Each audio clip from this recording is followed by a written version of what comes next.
looks like these studs are spinning in whatever they mounted. I guess another piece of plastic. Whether it was overheated, something melted and they become detached, but those aren't coming out, so I'm going to try and avoid taking those off if I can. Hope that's not going to stop me getting anything out. I don't want to damage anything if I can avoid it, since this is going up for sale and, well, you know, note to whoever buys it, can need to sort these studs out.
Getting a bit of a sweat on now.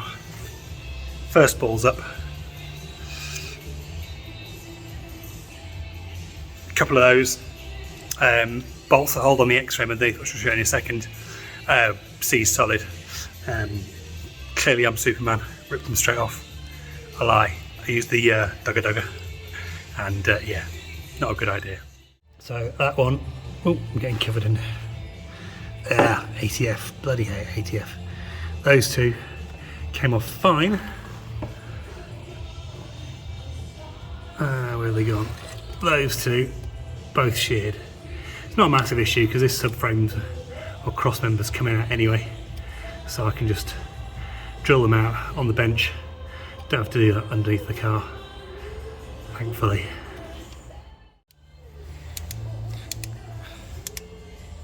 By the way, ATF. Doesn't matter how big your frickin' drain pan is, it goes bloody everywhere.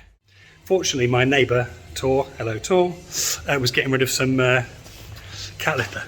So that'll just go on the floor, soak up the nastiness, sweep it up, bin it. Not ideal, but it'll get it back to usable again. Right, power steering's disconnected. This little thing, which was just holding one of the pipes, was an absolute sod to get to, which is why the X-frame had to come off. Next up, exhaust. Those nuts, I don't know if you can see that, are not in good shape. So this could be interesting. I'm not going to put the ugger-dugger on those to start with, in case I just completely strip them. But I will use the impact socket so I don't round them off with a bit of luck. Let's see how it goes. Right, those are not coming off. There's so little of the nuts left that they're not just rounding off, they're just splitting. I don't know if you can see that one. There's really not much nut left. Nothing to get a socket on. It's just spinning. So, I think I'll leave those for today. Rather than trying to get an angle grind in there, that awkward angle, and I don't have a small cut-off wheel. I'm going to try and drill those out tomorrow. I'll bring some tungsten drill bits and try and drill those out. So, progress for today. What have we removed? Not an awful lot actually. Engine covers, alternator, power steering pump and cooling loop and reservoir, a couple more bits of the cooling system, the X-frame from underneath. You can see, oh, and actually this bit, which is useful, I've actually just bought one of these, which is a vacuum reservoir, which I may hang on to and reuse for the braking system. Useful for just accumulating a bit of vacuum. So yeah, I've actually now got a spare one of those, so that's going on the shelves to be kept. If we have a look inside here, it's a little bit tidier now. We can get to the engine mounts. Need a bit of light, there you go. Get to the engine mounts down this side, which is cool. The lines on the power steering pump, the ones that are fixed, not the power steering pump, the lines on the power steering rack are not looking healthy. They may need renewing because I'll obviously be keeping that rack, at least for the time being. I've managed to disconnect this back here so we can remove, there we go, it's another piece off. A little cable run, which should make it easier to get down the back and avoid breaking it while we're lifting. That actually came off much easier than I remember last time, which was good. Obviously a lot of cable loom there, some of it will keep, some of it we won't. I haven't found a lifting eye yet, which is slightly troubling. There's obviously one at the front here, but I might have to go on the forums and work out where to get a chain in or a rope in, ideally a chain at the other end to lift this out. Down here you can see that my cat litter came in useful. Not only do we have that ATF leak, we also had some excess coolant pour out, and there's still a bit more coolant to come actually. There's a drain plug that someone on the forums pointed out, thank you very much, which still needs to come out to drain the remains of the coolant from the engine. So once I've got rid of that ATF out of the drain pan, we'll drain the remains of that coolant out.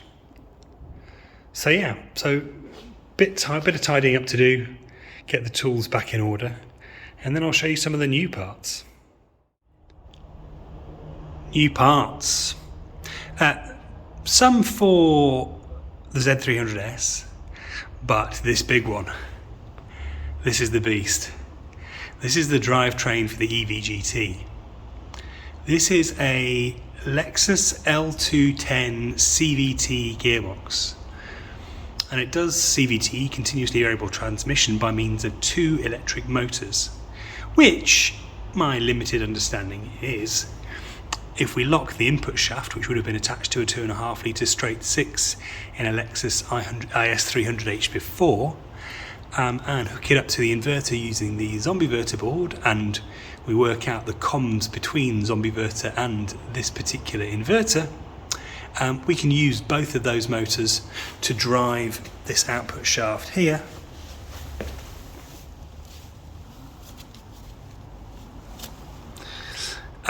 And hook that up via the Guibo, never know. It's technically Guibo, but everyone says Guibo, to the drive shaft of the Z3.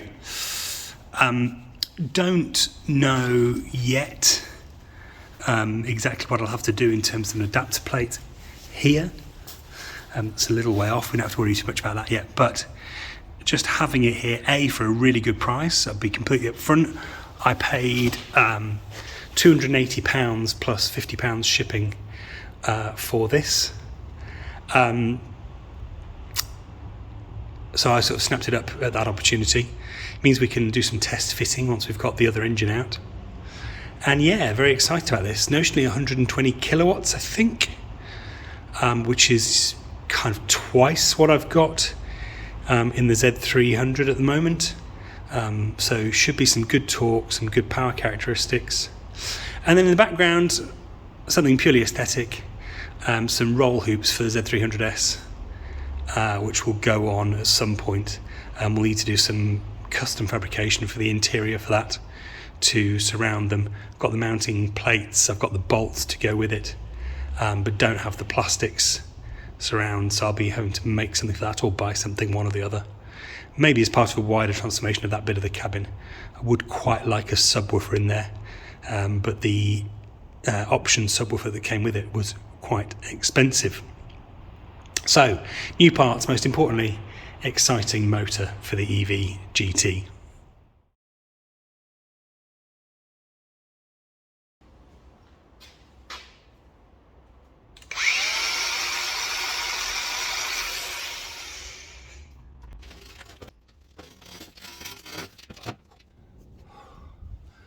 One exhaust out.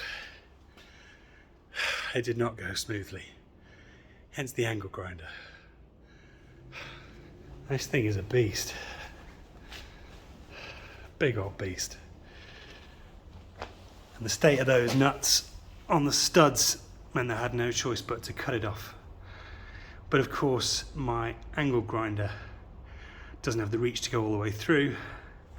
I do not have a sawzall, so I ended up drilling through the back piece, then hitting it with a chisel, and eventually it dropped. So, one whole morning gone, one exhaust out. Time to pop out and grab some lunch maybe, and then start disconnecting the gearbox, and I will show you the state of the Guibo, which ain't good. Right, with the exhaust off, there's still some things that need disconnecting. I probably am going to have to take that second cover off, the one that was stuck. So I can't see a way to do that without doing a little bit of damage to the to where the studs go in underneath, but they'll just have to be epoxied back in by whoever buys the motor. But some of the other stuff, some mechanical stuff, based on reading the forums, it makes sense to take the steering rack off, maybe the anti-roll bar as well at the front. Now if I do that, I can't steer the car anymore, and given how rusty the steering rack is, it's probably not going to go back on very easy, certainly the track rod ends. So before I take those bits off, it probably makes sense to move the car to its new position over here, while I've still got steering. So a little bit of reorganising first, get it jacked back up, and then get under and start taking bits off. Well, that was harder work than I expected. Yeah, it doesn't want to roll very easily, but it's there. Now to get it jacked back up again, and then I can take it apart without worrying. It's close to the wall, but we're still with enough space to open the doors fully. Might get those wheels off and get them on the EV next time I drive it over here. Didn't bring it today because I had a bit too much stuff to fit in the boot. But yeah, quite pleased with it there. Thinking whiteboard up on the wall there for a little bit of planning.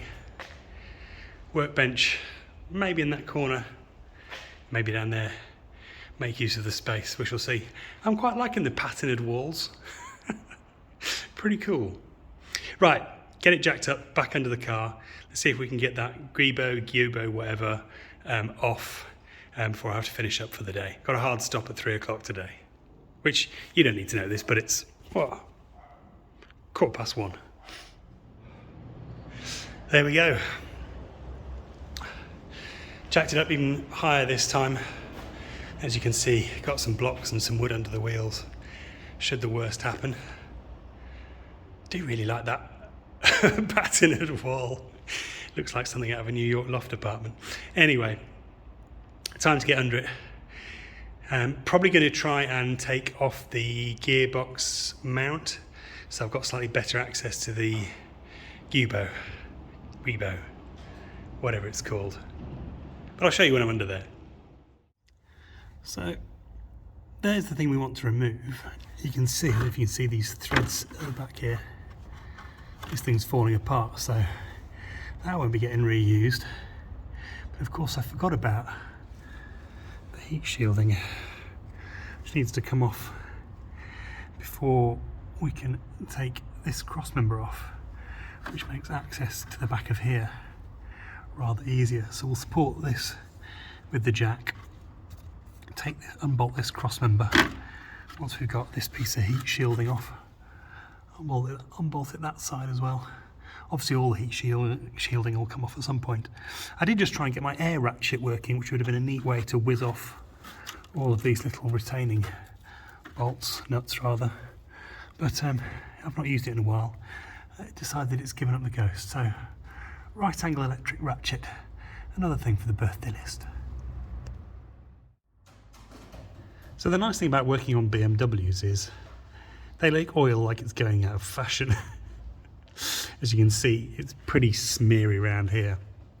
There was a fairly good leak coming from, well, looks like the gearbox, so that's going to need sorting out, topping up something if I'm going to reuse it, albeit I may just use it as a template and keep the one I've already got in the Z3 or in the Z300. But yeah, that means that these bolts came out nice and easily. I'm just going to pop them back in so I don't lose them. I keep forgetting my label maker. You can see though, with that out of the way, that the Guibo, whatever, is properly knackered. Actually, that is a chunk missing out of it, it looks like, which should not be the case. So, may not get this finished today, but I'll start getting some spanners on there and trying to get that undone. Change of plan.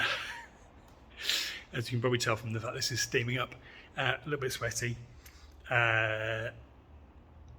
Lifted myself off the ground with a fairly long spanner, trying to get the Guibo bolts undone. No joy. Tried getting a gun on it, universal joint snapped. So I figure the Guibo's knackered anyway. You should replace the bolts on that joint when you replace the thing anyway. So screw it, go back to the angle grinder, cut them off. Right, scratch that idea. That didn't feel very safe. Too many sparks close to fuel lines, so I started, but I stopped pretty quickly. Need a better plan. I think probably, given the time, good progress made today. Still not moving as fast as I'd like. I'd like to have the crane on the engine by now. But some progress. At least we got the exhaust out of the way and got the car moved.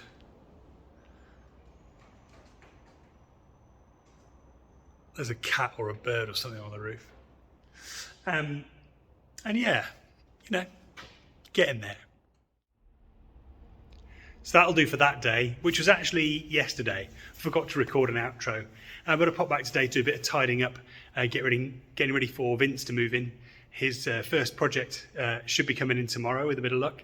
He's going to have 2 projects in here actually, which is kind of the same as me, albeit one's a driving project. But as you can see behind me, I've moved the whiteboard, that's ready to go up. I'm going to come back with some roll plugs and some screws next time. It's going to go up on the wall, kind of where it is actually. That's going to go over there. I've put the 3rd set of shelves up over there, so there's going to be a run along this wall, 3 in a row. I'm probably going to do them all with the same shelves. I've actually got a long workbench with storage on top and below off the floor and out of the damp. Well, the car's here. I've just been taking some photos of the exhaust to show the person I was going to sell it to that they probably don't want it. And yeah, I think maybe the car can probably shuffle back a little bit actually, create a bit more space. I was probably a bit generous in terms of how much room I left behind it. But you know, better safe than sorry. It's fine there for now. It's not going to cause any problems. Probably have a few tools, a few thinner tools along that wall. Or maybe keep this back wall for some bits. I do really want a parts washer. If you see the state of the gearbox support, which I may or may not end up using. I may end up having to create one from scratch to grab the back of the Lexus drive unit, but mount to the original BMW points. So we shall see. But nonetheless, could do with clearing up, even if I'm just going to sell it. Likewise, he says walking backwards. Oh no, it's all over there. The X-frame anyway. That's a bit of a mess. Yeah, somebody might want it. I'll use it as a pattern first. Probably as Ian on the forum, thank you Ian, suggested maybe make up my own replacement rather than use the original. But again, does that get you into issues with insurance and with approval? that you've done more modification. Does that count as a modification to the chassis if it bolts on? Don't know, but it would be nice to do a custom version that I could mount my battery box to. So we shall see. That'll do for now. I'll trickle these videos out in the next few days as I get them edited. As usual, thanks for watching. If you do enjoy this, you want to see progress on the EVGT over there, and what will be in a few weeks a Tribute Automotive Z300S, the first electric one to my knowledge, then please do like and subscribe. I'll stick, it's hard to do with one hand, up here somewhere, there. I'll stick a playlist link and a subscribe link. And yeah, as ever, really enjoy your comments and feedback. More of that, please. Thanks for watching.